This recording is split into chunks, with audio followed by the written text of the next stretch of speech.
Depuis 2005, le PRE, Programme de réussite éducative, situé à l'école Symphorien, œuvre pour favoriser l'égalité des chances pour les enfants de Saint-Laurent-du-Maroni. Ce projet est issu de la loi Borloo et réalisé avec le soutien de la CGET. Il faut savoir qu'un enfant, quand il a des difficultés à l'école, ça peut être généré effectivement par le contexte environnemental familial. Une famille qui est face à des difficultés optimise difficilement en fait une qualité de vie pour l'enfant. Donc ça a des répercussions sur les enfants.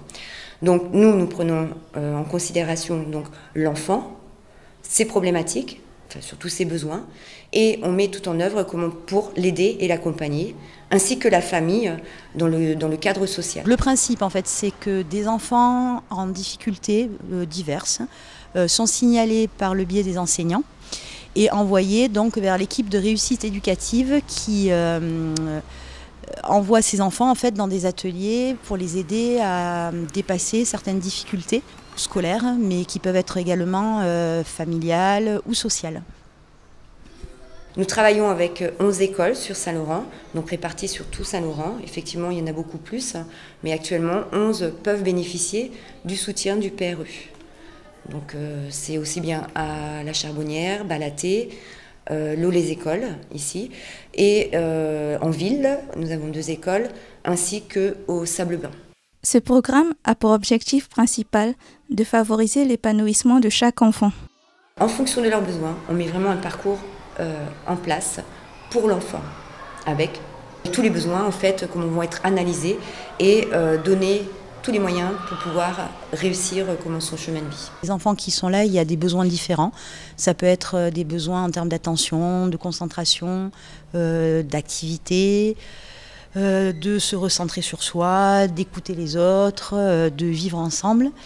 Cette année, on a 14 activités hebdo sur tous les sites, qui répondent justement aux besoins des enfants, au niveau de la montée des compétences. Ça peut évoluer, on peut faire des ateliers pairs, on peut faire plein de choses, mais c'est en fonction, quand on voit qu'il y a une activité qui pourrait permettre aux enfants de pouvoir évoluer, donc on va les mettre en place. Alors, ça peut varier d'année en année. Dans ces stages, on passe par différents médiums, donc particulièrement la danse avec Kim Sun, donc qui intervient 2 fois par an, qui vient donc de Paris spécialement pour se consacrer à ses enfants.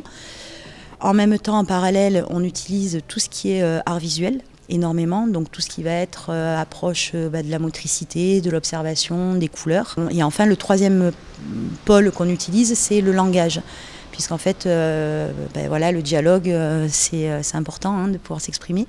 Et en fait, arriver à cette forme en fait, de communication entre le langage du corps, le langage verbal et le langage plus des sensations à travers la peinture et les couleurs.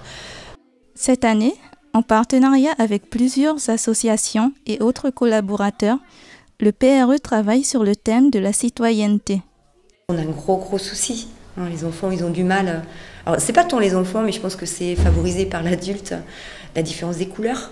Alors qu'elle ne devrait pas exister, parce que ici, les différences aussi du langage, les différences culturelles, qui favorisent aussi des distorsions, des quiproquos, des propos qui sont mal placés. Mais les enfants, ils ne font que répéter ce qu'ils entendent autour des adultes, ou aussi ce qu'ils entendent dans tout ce qui est technologie aussi. Nous sommes ici pour permettre à des enfants de réaliser un livre sur la thématique des règles de vie, de la tolérance et du vivre ensemble, également de la politesse.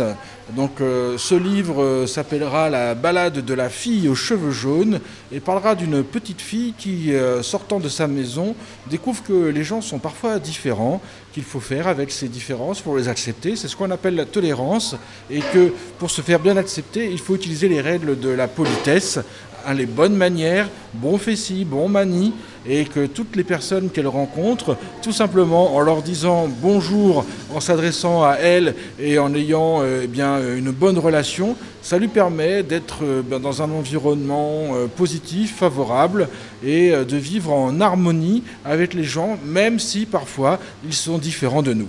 Donc c'est une première entrée dans la culture de l'écrit, mais c'est aussi un projet un projet pour les enfants, collectif, et qui contribue à leur donner une meilleure image d'eux-mêmes, puisque en quelques heures, puisque nous sommes ici 2 jours, 4 heures le premier jour, 4 heures le deuxième jour, nous réalisons un livre complet. Donc ça veut dire qu'ils sont capables en 8 heures de faire un livre ensemble. Et ça fait travailler l'estime de soi. C'est un beau projet. C'est pour ça qu'on nous le demande assez régulièrement, puisque voilà, en à peine 10 ans, nous en avons fait déjà 17. Un programme qui apporte des valeurs et d'autres bénéfices aux enfants, mais pas seulement. Ce que j'espère, c'est que de leur apporter justement, moi, ce que j'ai reçu, j'ai pu recevoir grâce à moi, à la danse, à l'art. Et du coup, ça, je sais que c'est grâce à ça que j'ai pu devenir qui je suis. Et donc, c'est voilà, redonner ce dont j'ai pu bénéficier. Ça, c'est le premier point. Mais en fait, moi, ce qui est aussi très important, c'est que là d'où je viens, je pense qu'on a accès facilement à la culture. Et ici, un peu plus difficilement, je pense, et d'autres formes. Donc là, moi, c'est ce que j'essaye aussi d'apporter, et grâce aussi à Muriel, avec sa sensibilité artistique, et de leur apporter ce côté où ils peuvent justement s'exprimer et développer leur imagination. Je constate souvent chez les élèves en difficulté justement une grosse perte de confiance en eux, alors que le fait de travailler de façon plus alternative, ce qui est une véritable opportunité pour moi dans le cadre du PRE, c'est ce qui fait que je travaille avec le PRE depuis maintenant plusieurs années. Ça permet vraiment d'approcher en fait l'enfant de manière totalement différente. Ça nous permet d'arriver à des résultats qui sont pour moi très importants en fait, et qui me donnent l'énergie de continuer justement toute cette énergie en fait que je place auprès des élèves. Quand on a des enfants qui viennent à l'école, qui n'ont pas de vêtements propres, on sent qu'ils n'ont pas mangé ou qu'ils ne mangent pas leur faim. Quand on va voir la famille, on se rend compte que la maman a démissionné de son rôle de maman parce qu'elle est partie en laissant ses enfants. Un papa qui est complètement déconcerté parce qu'il n'a pas de papier. Donc il ne sait plus quoi faire avec ses enfants, mais il ne sait plus où aller. Et quand on le convoque, il ne vient pas parce qu'il a peur de se faire arrêter. Il a peur qu'on lui enlève ses enfants. Quand on arrive dans une famille où la maison, ce n'est pas une maison, mais c'est juste des murs, une tôle et un hamac pour faire dormir 4 enfants, qui a ni eau ni électricité. Il n'y a même pas un meuble pour donner à manger, pour avoir ne serait-ce qu'un gâteau. Quand on est face à des situations telles que ça, et que l'on voit au bout d'1 mois que le papa a repris le sourire, il peut bénéficier de l'aide alimentaire, que les enfants ont pu avoir des soins, que les enfants ont pu avoir des vêtements pour s'habiller, et qu'on voit l'enfant en meilleure santé avec un petit sourire, rien que ça, déjà on sait qu'on a réussi.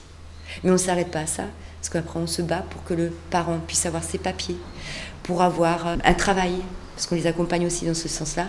Mais on fait tout ça pour que l'enfant, quand il va à l'école,